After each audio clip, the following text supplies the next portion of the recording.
Hello, I am Angelyn Spignesi, Arden, continuing my lyrical analysis of the novel Jane Eyre by Charlotte Bronte. I gave an introduction to these videos and began Chapter 1 in a YouTube post on May 16, 2018, and posted the second part of that chapter on May 17, 2018. And you will continue to see how Bronte discovered and wrote about aspects of personality and psychopathology that weren't even named until the next century. My lyrical analysis of Chapter 1 is the shortest of the chapters, so except for a couple of paragraphs, I read the whole thing. But the rest of the chapters are longer, so I'll be reading parts of them, yet in a way that maintains the continuity in them. Also, I'll be summarizing and commenting upon the findings throughout.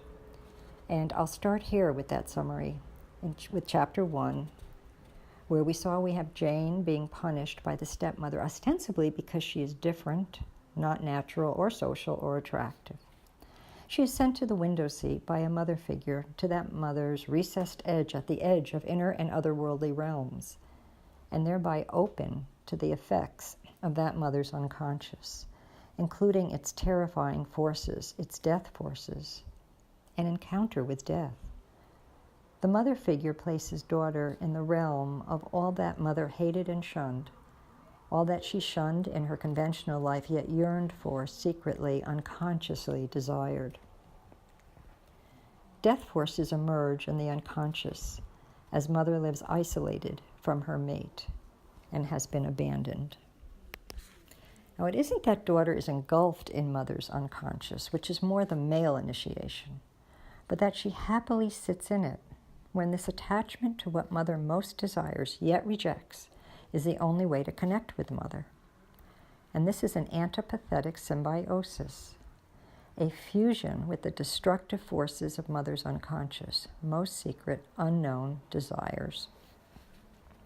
And so Jane is split from her family, the home, and her own body when attacked by mother's John on the window seat.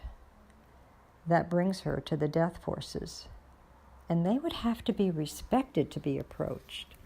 However, that would take a supportive, interactive space between two humans, which is lacking here. Mother is alone and left, as is the child, chosen to reside in her unconscious. The attack by mother's son, John Reed, is how these archetypal forces are asked to come out to conscious daily life. John Reed is where these forces seize one bodily, since they cannot yet be seen, spoken, worded, communicated. This possession by John Reed occurs in symptoms of addiction, drinking, drugs, gambling, bulimia, promiscuity, huge craving and acting out releases, oral, anal, genital. Here are the John Reed seizures, which is a one-sided attempt to carry out unconscious figures to the world where there is no human dialogue possible at all. So where there is an addiction, look for a John Reed bondage and an unconscious tie to mother. Also see its necessity, not that it gets repeated in destruction action, that's not its necessity, but that it arises at all, since such cravings have necessity. They remove us from the dangerous edge of fusion with the non-being, death demon aspects of the unconscious, which have had a hold on our mother as well as the mother line. So, in addiction, go to the interior, to what wants to be seen, spoken with and about, and attend to that which our mothers have not been able to speak, their gallows, their isolation in storms, their being in the hands of fiends and thieves. Within addictions are both a fear and wish for death of oneself and others due to one's great isolation in being attacked, entered, and stolen from repetitiously. Going to the death-dealing archetypal figures lying within the addiction means sitting still in it, and when the craving abruptly arises and is overtaking, look at it. Who is in it? What does he or she look like? Where are they? And importantly, what do they want? And inquire how the isolation and distress of, and through the mother, lie at the root and ties into it all. Now, our dreams also can indicate the answers to these questions. But we can't go it alone. It needs a relationship, a dialogue with another human who also wants to know these figures and landscapes at the edge of what infiltrates and possesses us bodily, someone who is attuned to the suffering of it all. This does not begin to occur for Jane until chapter 3, actually. So addiction is when we lunge back at the figures coming from the recesses of the secret suffering of our mother line.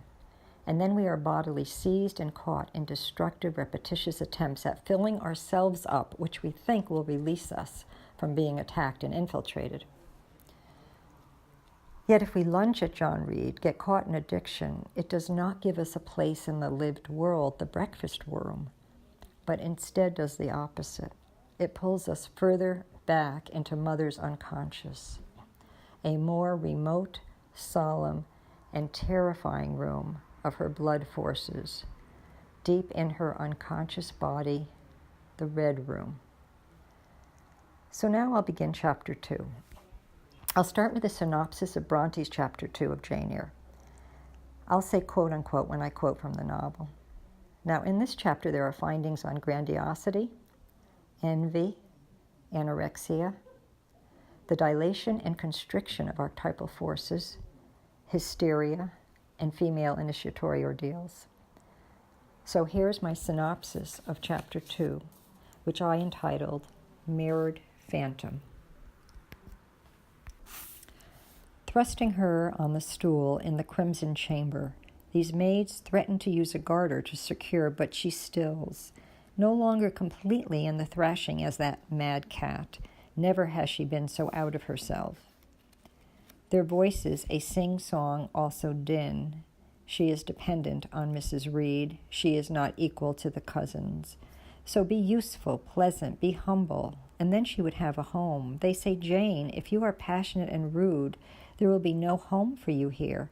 And what if God himself in the middle of one of your tantrums strikes you dead? And so if you don't repent, something bad, very bad, coming down this very chimney, it will come, Jane, and fetch you away. The door locks behind them. The room is awesome and dreadful, entirely of mahogany and crimson, except white pillows and mattresses of the, quote, tabernacle, end quote, bed, white chair, that, quote, pale throne, end quote, by the bed's head. Mr. Reed's last breath in this room, a death spell precluding intrusion. Solemn, lonely chamber of grandeur. She is returning to her stool after trying the door, indeed locked. Crossing now the looking glass, with a fascinated glance she involuntarily explores.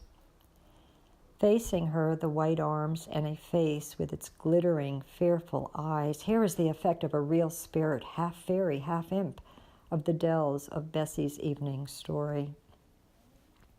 Superstitions with her as she returns to the stool. Rush of hot blood in her head, beating the charged thought.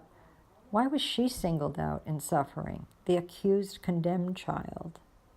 Headstrong Eliza respected, the golden-spoiled Georgiana indulged, and John never accused with his fiercest tyrannies, twisting pigeon necks, killing pea cheeks, breaking the buds of the earth's fruit, reviling his mother's flesh as he spoils her silk dress. To that mother he is still the darling. Indeed, no reproach for John striking her. Unjust, escape, run away, or else it must be not to eat and not to drink. To that tumultuous stool child, it is the older Jane, with a distance of years, saying she suffered at Gateshead because she was a discord, heterogeneous, alien, and also contemptuous of them in her own way. Daylight is leaving the room, chillier now.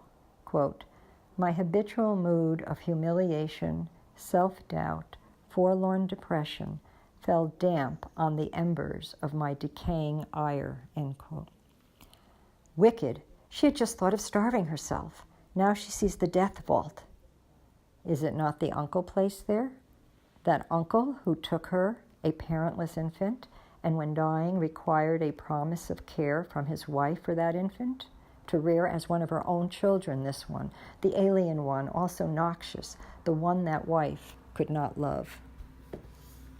She sits still watching the bed, a fascinated eye to the mirror occasionally. Would not the spirit of an uncle rise to avenge the oppression of his sister's child? This grief may, quote, waken a preternatural voice, end quote, to pity. She stifles the desire, sits boldly upon the stool. Yet then a light gleams on the ceiling. Now, adult Jane later conjectures lantern. Yet child sees, quote, herald of some coming vision from another world, end quote. Heart beating, a rush of wings, head on fever, presence there oppressing, bearing down, a suffocation. She is letting out the wildest scream, and now she is shaking that lock of the only door. The maids rush in at first. They believe the child must be ill. Mrs. Reed, cap flying, marching down the hall, smells trickery. The child begs. She cannot endure it. Let her be punished some other way. She will be killed in there.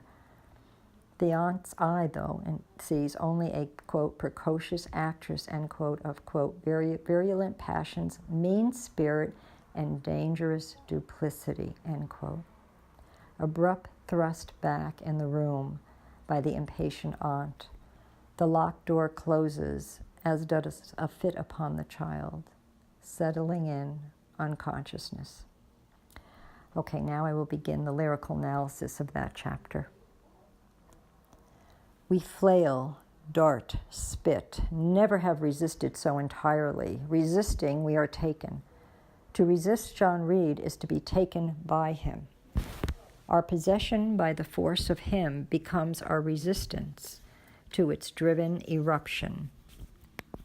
When our only possibility of delivering the Arctic elements off the borderline becomes unconscious blatant action in the breakfast room, we are out of ourselves. No one sees or speaks when sees. The articulation of it will not come from outside ourselves, and we are beside ourselves, out of ourselves, outside ourselves. Entangled in him we give ourselves, what self for which a book aimed yet gashed, over to him, and left to himself he expands. The rush, as she is most out of herself, she is himself, as he is that violent gush literalized for which there is not yet word or limit, resisting all limiting, all the way resisting the maid's confinement. She is heels scraping floor, twisting back arch, she hisses. Placed in the room, forced on stool, the maids are saying her imprisonment has to do with something she is supposed to learn. Standing over her, they bark. It has to do with learning humility, something of repentance. She does not understand, for she is the mad cat. She thrashes. The maids are called forth by what her lunge resistance at John Reed was attempting. She tried to resist his violent enactment of emerging unconscious force. The maids arrived to sever her from that incorporation. Thrusting tongue hurled book blows now her lunge at him, from which they separate. The maids come to tell us in the possessed state that we are mad. They hold our constitution as we are most out of ourselves. They feed us voices for more human, ordinary aspects. They carry our person in mind. These maids have never entered the ice realm, nor seen our place within that death terrain. Instead, their view of us pertains to human affairs, garters, daily life requirement.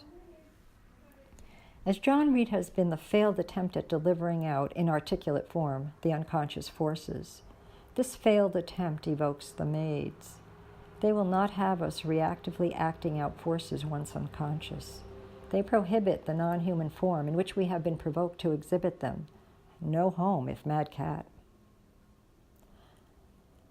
For the morality of the maids' barking is collective. You will go to hell for your tantrum. Our culture's handmaids do not guide us through the possessing forces of mother's recess. Instead, they moralize, and their collective morality wants to break the possession, sees an indulgence within the tantrum. Their human speaking is forthright, definite, collectively understood. They present God's prescription as a replacement for our failed inscription of unconscious force. In God's name, the maid's barking comes from a vital fear of the non-humanity of this madcat resistance, not approving of the form of our delivery of otherworldly realms, preferring us in conformity. They draw upon otherworld Godfather to urge adaptation to this world. For John Reed ruptures all boundaries, asks for a severe limiting, the most isolated room in the house, large and solid to hold the blast. The Red Room has its stately qualities, mahogany and damask, massive and shrouded. The uncle died here. A room of passage to beyond, seldom visited by any human, room of a passing to the more unseen forces, not behind scarlet curtain, yet through what permeates scarlet. Child returned, further recessed into the room never trespassed. A room so red. A room so red, heavily textured crimson damask curtains hanging the bed and large windows of drawn blind. The carpet is scarlet as the cloth of the table at the bed's foot. The walls of pink blush. The father died here. A red room in which the father is extinguished. What could be the structures of a father can no longer survive in this room, and the Godfather's strictures of the maid's bark do not limit the possession here, which instead increases. For here is a room not of the human, passage beyond the human, enhancing the child's preternatural faculties. She passes the looking glass. Her glance is fascinated, half fairy, half imp, attached to and peering out of her. Now her blood sucked out, given over to the reed force, skin cast white, glittering, frightened eyes, dazed as piercing, each in its own direction, her form a phantom, air suspended. Mirrored phantom. She cannot recognize herself as identical in the mirror. No person to identify in mirror. No signifying human when dependent on the mother's recess within which the phantom she is. The red room is where the other who reflects her is non-being. No longer is she excluded child. She is no child. No mirroring possible of her as human being. Instead, fairy, preternatural, in possession of human body, this the mirror reflects, the mirror reflection of the not I, beyond I, before I. We have engaged with a thrusting sun arising from the Iceland place as he attempted to pull us out of the realm we have given ourselves over to it. A projection on that devil, and now we are infected. We touch a place first of animal and then of imp and phantom, and the room which reflects our preternatural counterpart is red, large, stately.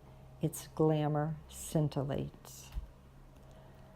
John Reed's possession returns Jane to the phantom realm out of which that possession arose.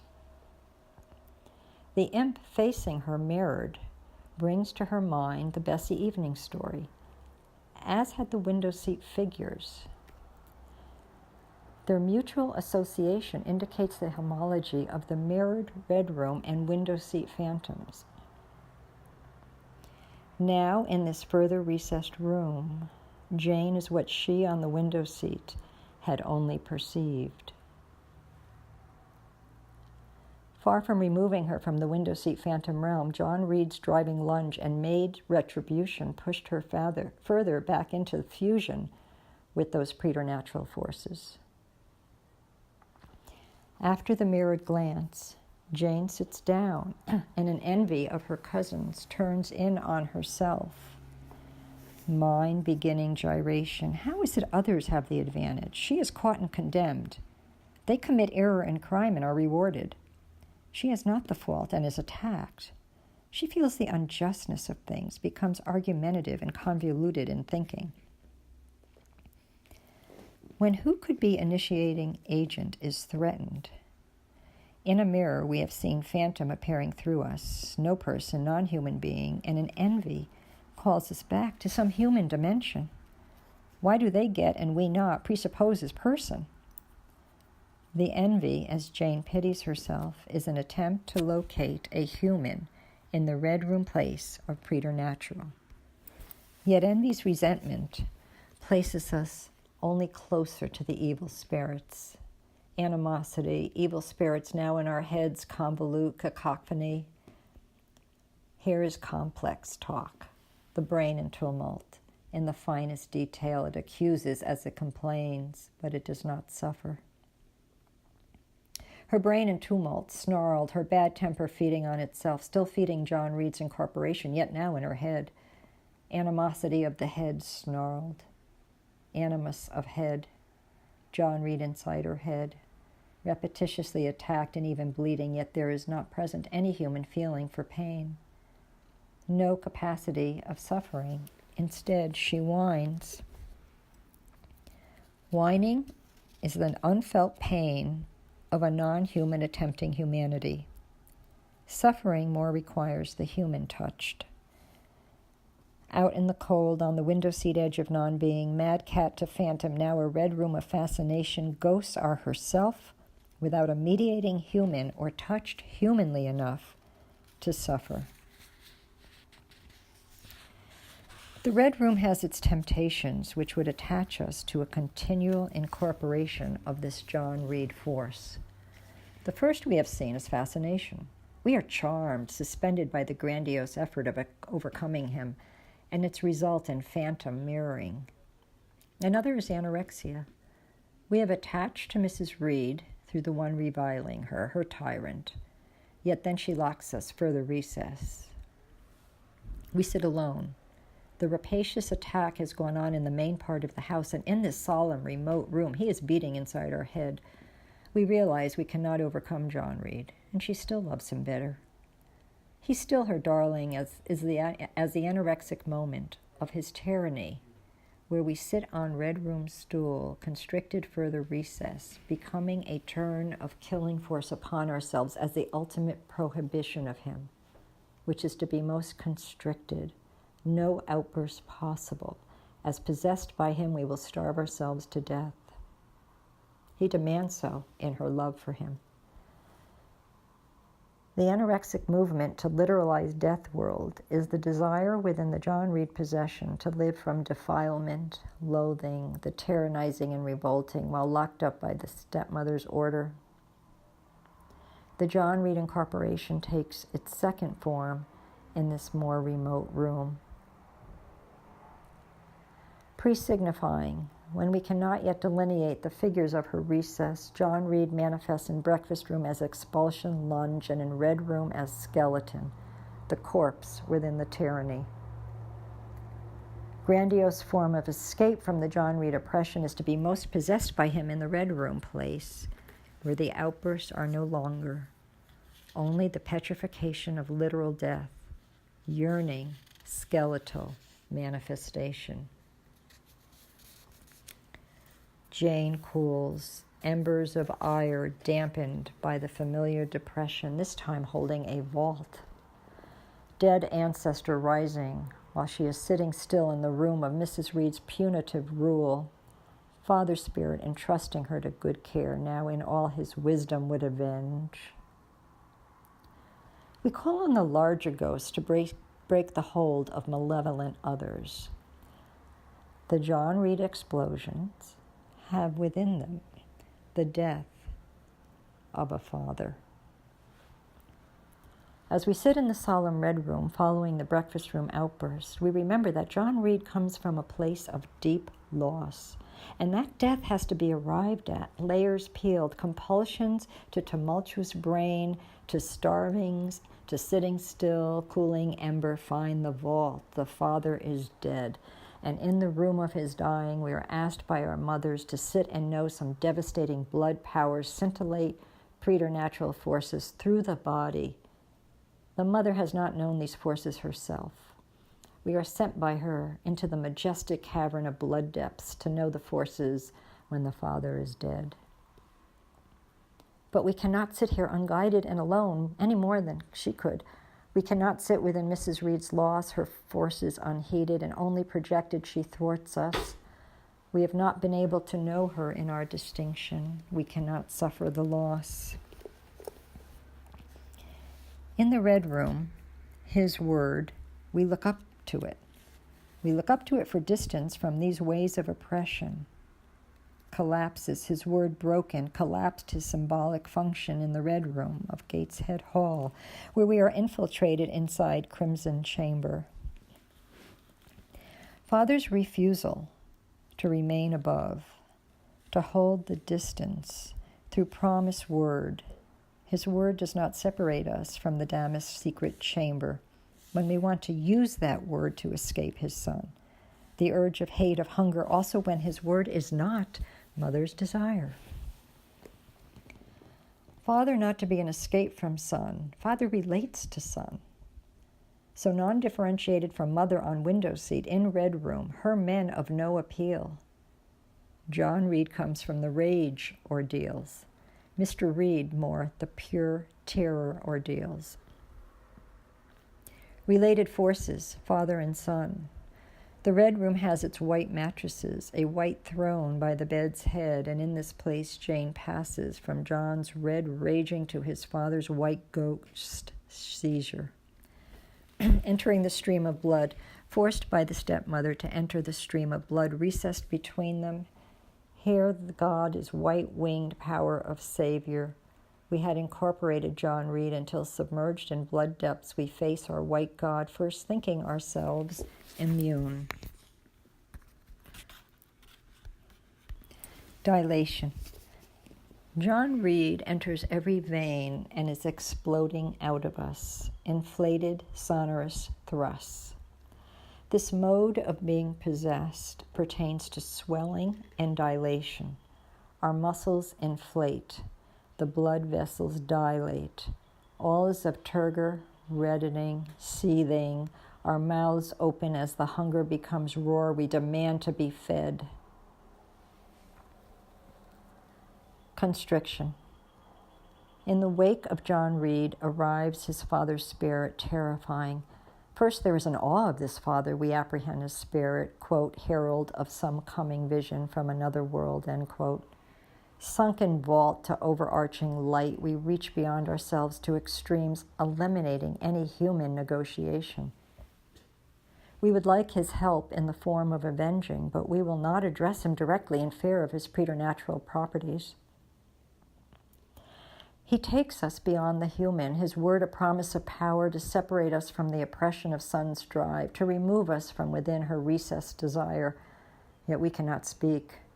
We give ourselves under him, borne down by him, held in place. He bears down upon us, no longer seething, as we are depressed beneath him. He comes closer. Looming over, we try to shrink, hold back, turn in ourselves, employed.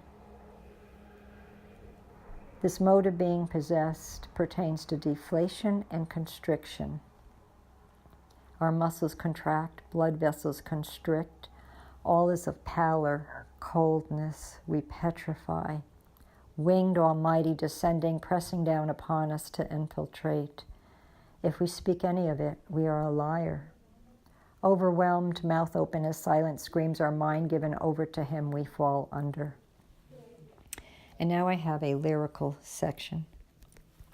Mr. Reed mentoring. His door always of the many locks, books shelved floor to ceiling. He sits concentrating, head spark caught by the only skylight. He opens the door. If we bow our heads, this entry takes a shyness, it takes some terror. We are crouched in the corner with his image. Through our ears we receive him, first the voice booming, head bowed. We must not look at him, yet draw him in our every sinew, snapping with his circuit. We use our mind for him. Wanting to ask for guidance, yet terrified instead, we produce that outpour, quenching somewhat the thirst of his only son, the one from whom we run toward the beam of our reflection, eye of the Father. He holds us still. He is opening our skull to investigate the spark of synapse. His instruments sound their metal in our head. We know the cry of pain would betray him. We sit boldly on our stool, drilling the tools to their finest point. Then he moves a nerve. We forget our name. He has found the dendrite of mystery gleaming. He reaches for its source. Stitching later with the black thread, he undoes the last row, cutting back the thread and stitching again, this time a row more perfectly aligned. The terror has inspired. We are charmed. Our head is bowed. He is standing over us, hand on our head, a heralding. We tremble to a quaking. We fall under a fit. Back to the lyrical analysis. At first we are inspired. We think we can escape his son and the red room through him. Yet he bears down too heavily, depresses, quote, my habitual mood of humiliation, self-doubt, forlorn depression fell damp on the embers of my decaying ire, end quote. He comes out of the depression following the John Reed exhibitionistic and manic bursts, omnipotent pressing down a sadistic aggressivity which at times we prefer to the thrusts of his son. Stepmother's rejection propelled us to realms unnameable, requiring delineation from a window seat ledge. Hierarchies of psychic forces arrived in various sizes, requiring different modes of relation, once called mysteries of initiation. Different forms of seizure. John Reed is grandiose, yet his base is human. Jane could attempt to lunge at him, project her hate onto him. She was possessed. The terror she felt as he approached turned to a disgust and a rage as she tried to overcome this one who began more on her level, attacked her horizontally. He starts out as stepbrother. John Reed is that enraged, death-dealing force which emerges from and pulls us out of the ice realm, off the window seat edge, back into breakfast room. Through him, we return to a daily room, screaming, flailing. We begin to hear our voice, and at last others hear us. This attempt to separate, though, from ice realm through enacting its cruelty ricochets. The literal contiguous action and criminal force, not a delineation mediating dialogically a return to daily world, yet we plunge further now into the unconscious, locked inside what is mother's body, locked womb of mother's interior body. The uncle spirit is distant. Her idealization of him is how he comes from quite a distance. Quote, tabernacle bed, pale throne, end quote. He resides outside of Jane's personal history, outside her age and size, beyond human dimension. Emerging from earth bowel, as well as the illuminated height of a stately chamber, vertical axis, impersonal level, he descends constricting with a rush of wings. He is not of the human or human base, appears to her as preternatural, the almighty spirit, these generations of the Father. He descends as she remembers he had stood by her as an infant. His arrival, a possible red room delivery. She would like him to carry her back to a better daily world, severed from the oppression by Mrs. Reed's John. She requests the distance of his word. Through the mode is power. Temptation of power manipulation. He involves us in deals and plotting, manipulation by power when most fused within the womb also of mother's body. Hear the maneuver. Plots for power when new vision herald from the unnameable may move us out of the red room, sever from any of her recess. Lift us, use your Father, use your word to keep this red chamber unnameable, forbidden object. Father's refusal to stay above. His word of promise that we be cared for does not stay above and sever us from the damask chamber when we implore it as escape. Displace us, Father, and also when his word is not mother's desire. For Mr. Reed has, quote, required a promise, end quote, that the child be mothered as that mother's own child. His word was to guarantee cozy sofa embrace, excluding window seat, excluding red room, to guarantee against alien preternatural forces of rejection the criminal death dealing of scission explosion. Yet mother's desire has not been to care for, yet hate this child, has been that the child reside in the realm of revulsion and rupture. which has been the place this child has met, even been possessed by mother's unconscious desire.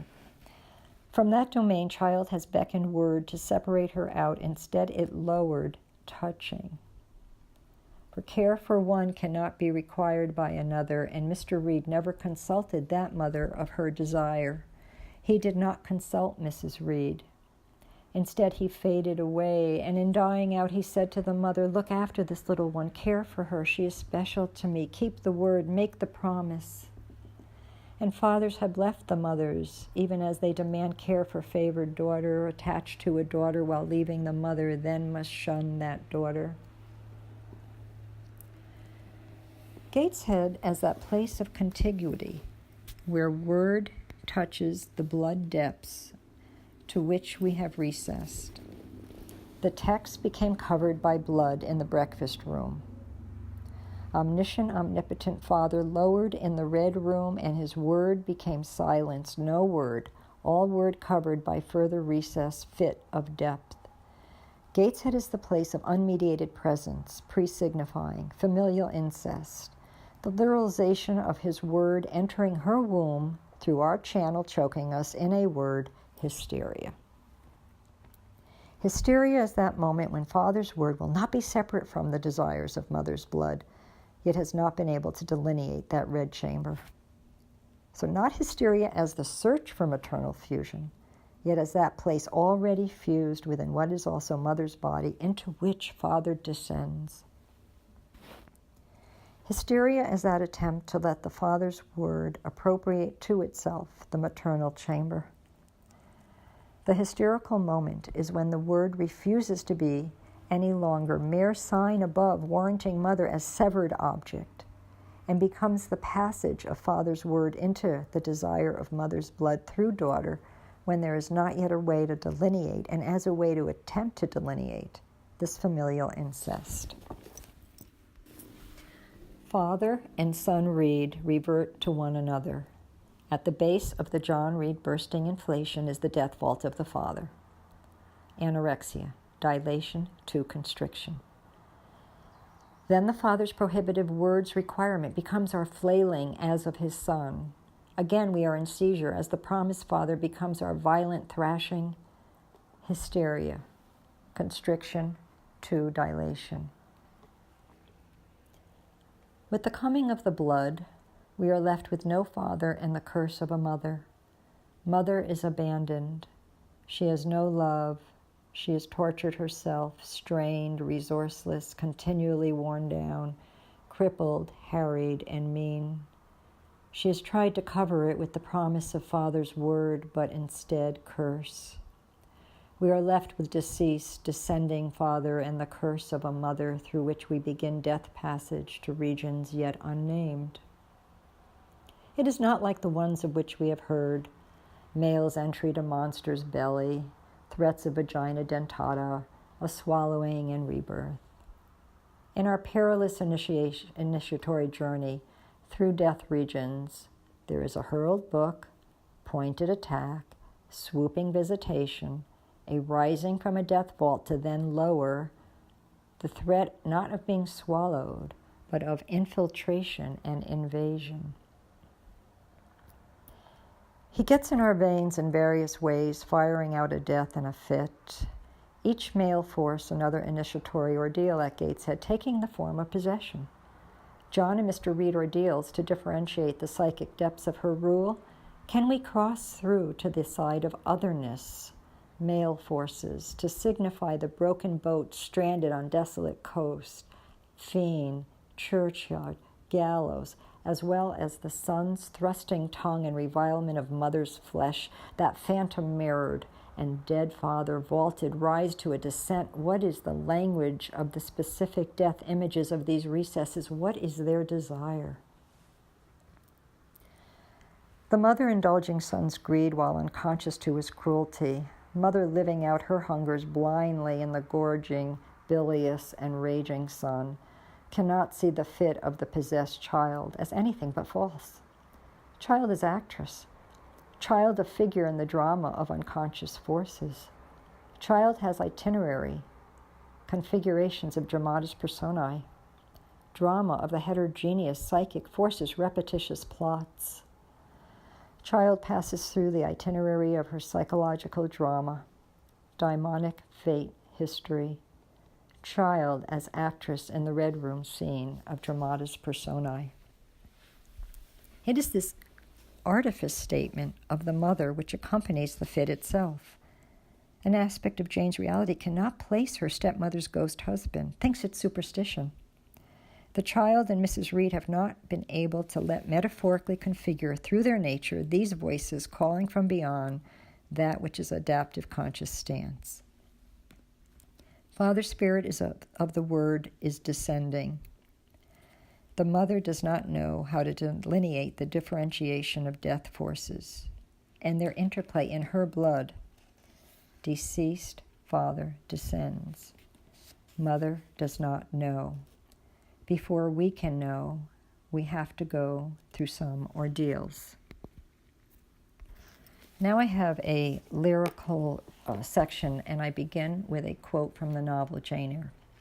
Quote, "The room was chill because it seldom had a fire. It was silent because remote from the nursery and kitchens. Solemn because it was known to be so seldom entered.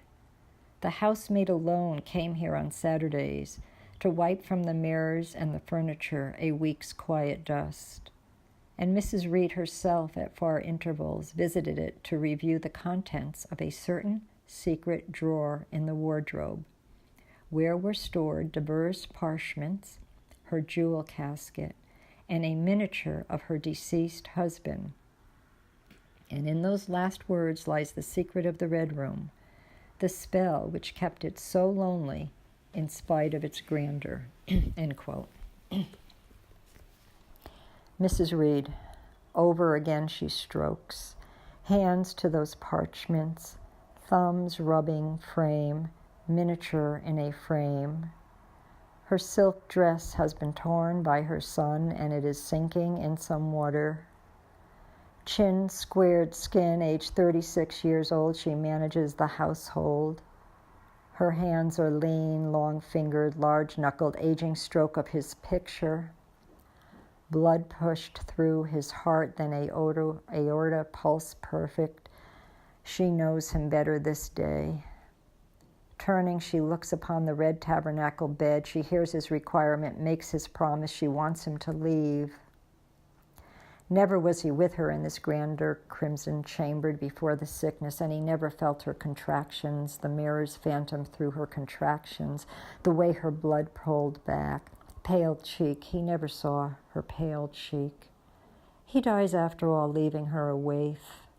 And the girl knocks on the door, yet the woman screams, "Only one of us can be in here at once. Never will I wait with you, child, in the layers of scarlet damask, for you would seek in its every fold the oily dust of cracks no housemaid's hand could reach. The screeches of my children pull me out with no interest to enter this jewel casket. But when my long finger taps the parchments, hear also the child Jane knocking. Jane, it is inevitable now knocking. Miniature husband, I stroke your miniature.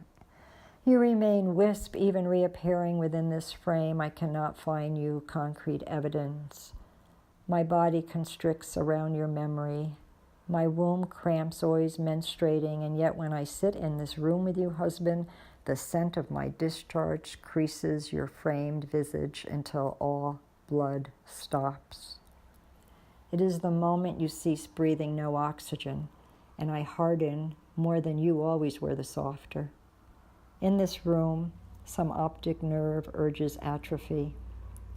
My iris by you never seen.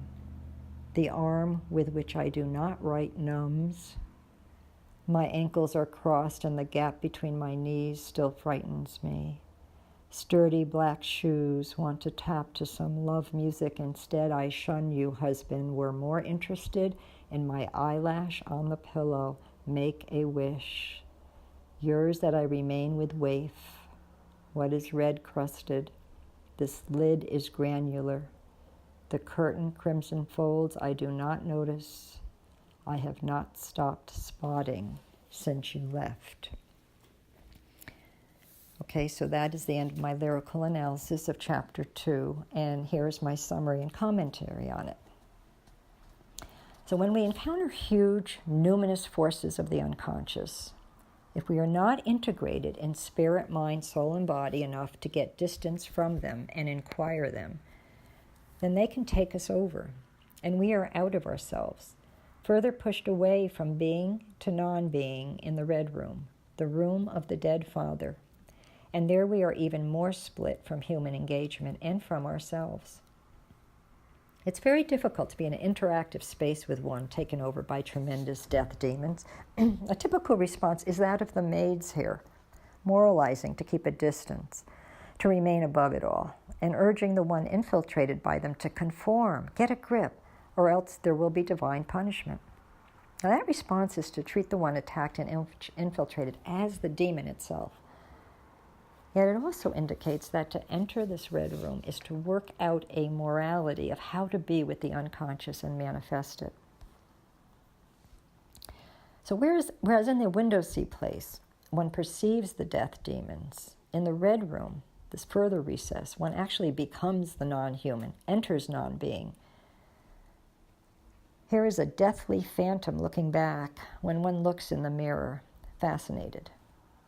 Here is the non-human aspect of the grandiosity when one thinks one can go it alone with these forces and retaliate. And retaliation can take many forms of violence, from bodily discharges and addiction, to blatant interpersonal crimes, and to microaggressions in everyday speech. The red room, room where Father died, and is the secret room that all avoid, it also suggests that within the John Reed addictions, look for the tremendous loss of a father not mourned. The signs of being in the red room, phantom mirrored place of non-being, are fascination, envy, and anorexia. There's fascination in being of other realms, not human. When the danger of such fascinations of non-being takes hold, we are ever more moving to abysmal void, and here comes envy, which is a distorted attempt to regain being human. For when we envy another, we are trying to place ourselves in human relationship, albeit a disturbing one, but on a human level with another, wanting what another is as human. There also is the red room temptation of turning the death forces within the unconscious bond with Mother upon ourselves, to starve ourselves to death and be the literal skeletal manifestation of Mother's unconscious death forces. And then there is the final alternative Jane decides upon, an appeal to a father spirit who would avenge the situation and save her. So when we become the death demons of unworldly non-being, the father is dead, and we try to appeal to his spirit to get us back to life, loved. And here is an attempt to idealize a father figure into father savior, boss, chief, president, mentor, coach, in order to deliver us from being out of ourselves, when necessarily sent to the deepest, most terrifying recesses of Mother's unconscious. Now, this is enacted in interpersonal relations, which have been enabled by gender politics for centuries and centuries, as the man saving the woman, as a substitute for both, going to spirit beyond and through the human for guidance and succor. Now, there's a connection of the red room with blood and menstruation and PMS, where womb pulverizes seed to a bloating and grandiosity. And red room signifies blood in themes of constriction and dilation. John Reed is at the human base of hate and retaliation. He's horizontal with us, and his dilated, gross, inflating. But Mr. Reed is distant, idealized, and is vertical, from vault to illuminated heights, beyond one's age and size, having to do with power manipulations and plots constricting one in size and life. As dilation and constriction are both in the blood, John Reed and Mr. Reed revert to one another. That is, within John Reed's possessions are a dead father and a loss that has not been mourned. And within our idealizations of father are our bereft, troubled, inflated son. So the plea to Father's word to rescue us from the red room in Mother's unconscious has to fail, since his word is not connected to Mother's desire. Now, he told Mrs. Reed to take care of this waif, his poor niece, yet never got her agreement. The failure of Jane's appeal in the red room is the psychological crisis or crises in a female's life, the descent of the ancestor father into the maternal blood recesses. In the modern world, this has been known and studied as hysteria, or borderline conditions now. Their father's word is split from, yet falls into Mother's being, and the daughter is trapped at the crossroads of a three-way incest. Incest with Mother, she has locked us in her womb. At the base of incest with Father, he infiltrates us in her womb. There, all speaking chokes. The Father's word has not found a way in conjoining with Mother to enter her blood chamber, to meet, mediate, and love its passage to a language of the unconscious in relationship. The hysterical fit into which the daughter falls is a call for a human relation, as it is the scream of the impossibility of holding the split of father and mother. And I end the chapter with a lyrical section on Mrs. Reed's estrangement from her husband, into which Jane is trapped and is asked to negotiate. Here ends chapter 2. Thank you for listening.